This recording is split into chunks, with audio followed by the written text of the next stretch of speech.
The Corbett report goes on to say that mainstream media failed to report the Israeli connection to 9/11.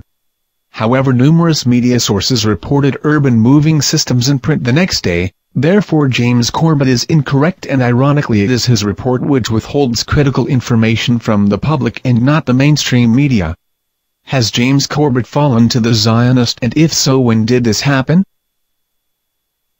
If he hasn't fallen to the Zionist, why does he do the Amy Goodman shuffle that is withholds commonly known information about 9/11? Amy Goodman, by the way, was an eyewitness to Building 7. In order to not be yet another victim of this 9/11 twin scandal, I will ask one major question up front. Does the videotapes recovered by FBI from Urban Moving Systems van on September 11th, that is the 35mm videotape, show that no planes existed on September 11th?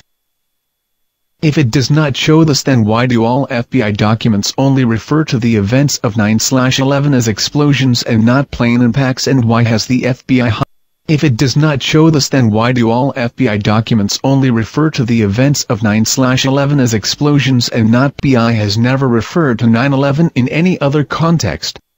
Even the FBI report titled "Pen TT Bomb Excludes Planes." Bottom line is, the twin taboos of 9/11 are no planes and Zionist involvement in September 11th can be solved if only the FBI released the 35mm video which was recovered in the van. The 35mm video is more explosive than any other evidence gathered by anyone since that day. Please pressure the FBI to release this tape. Thank you.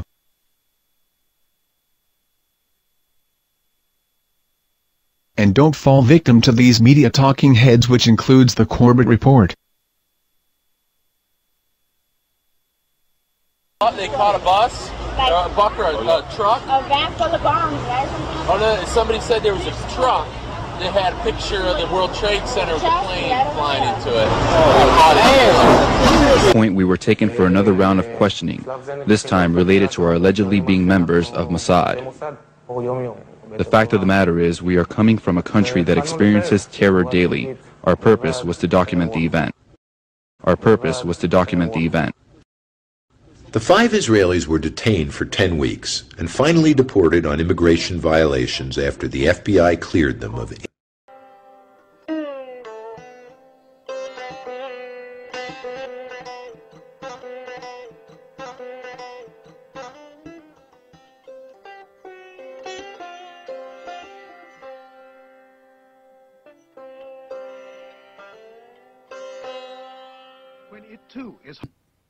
In a story so bizarre that it simply cannot be shoehorned into the official 9/11 story, and thus has been ignored, police officers stopped a strange van near their temporary command post next to the still smoldering Twin Towers while the chaos unfolded on the morning of 9/11. According to the official report of the Mineta Transportation Institute, there were continuing moments of alarm. A panel truck with a painting of a plane flying into the World Trade Center was stopped near the temporary command post. It proved to be rented to a group of ethnic Middle Eastern people who did not speak English. Fearing that it might be a truck bomb, the NYPD immediately evacuated the area, called out the bomb squad, and detained the occupants until a thorough search was made. The vehicle was found to be an innocent delivery truck. The plane got explosives on King and 6th Avenue. King on 6th Avenue, you say? We need the bomb squad. One of those remote control planes filled with explosives.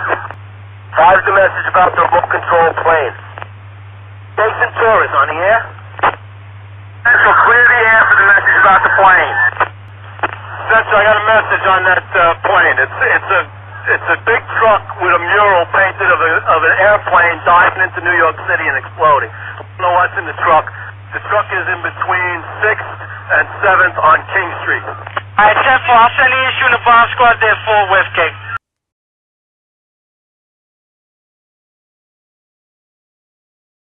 Suspects who drove in the van exploded. We have both of them on the day. Let's get some help over there. Suspects who drove in the van exploded. We have both of them on the day. Let's get some help over there.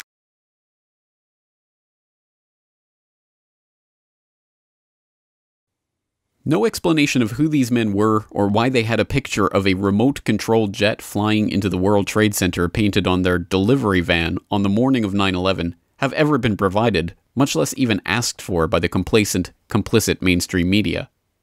If and when more details of the missing Malaysian Airlines flight do eventually surface, don't expect the media to do any better job answering questions about it, or connecting any of the 9/11 dots. The MTI report and even this report by James Corbett, as you will see, is a total whitewash and ironically edits out details, which is again tells us that the James Corbett report should be added to the 9/11 shit list with Amy Goodman and Alex Jones.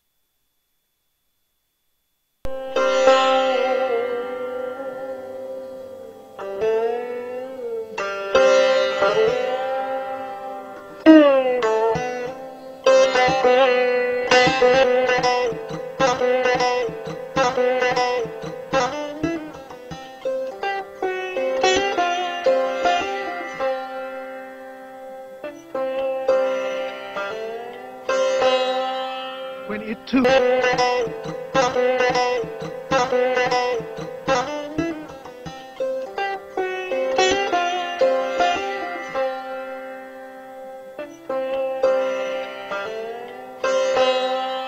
when it too is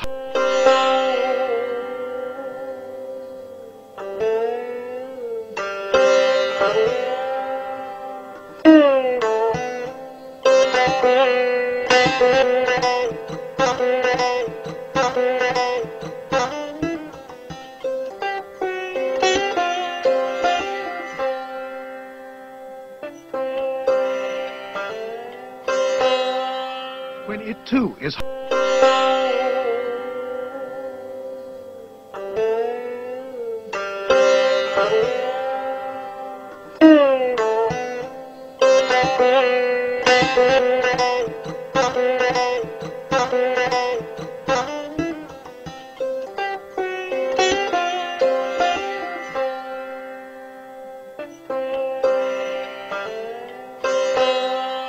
when it too is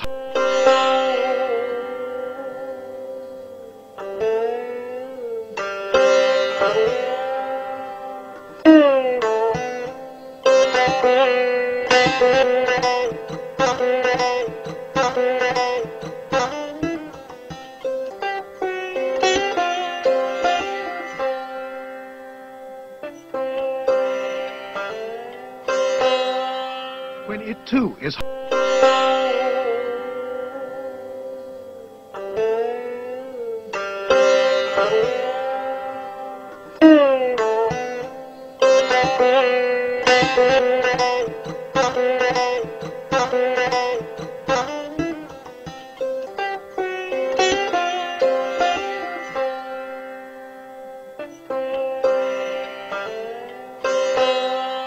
when it too is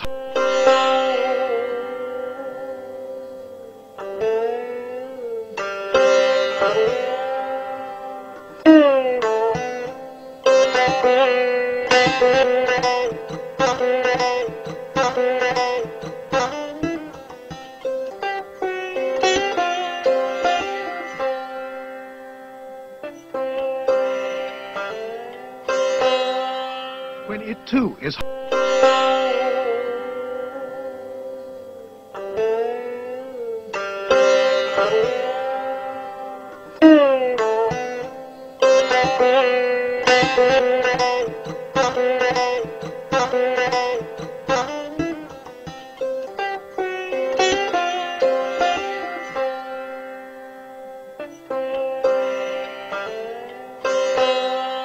when it too is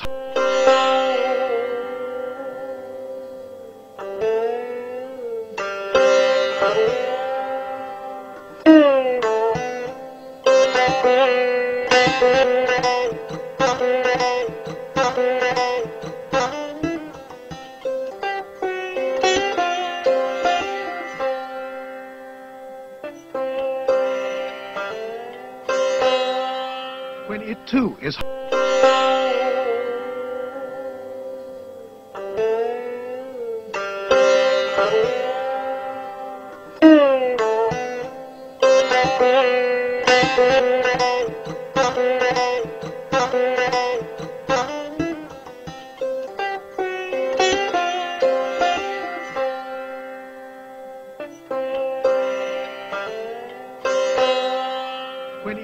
is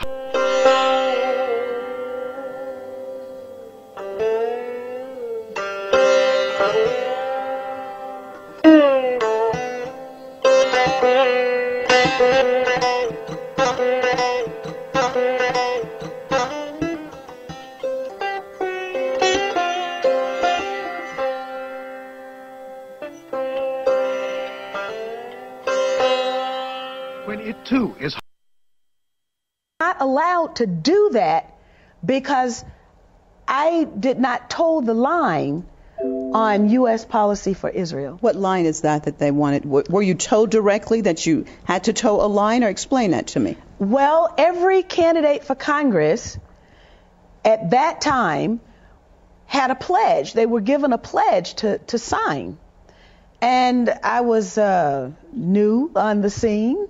And so the pledge had Jerusalem as the capital city, the military superiority of Israel. American Congress people have to sign this pledge.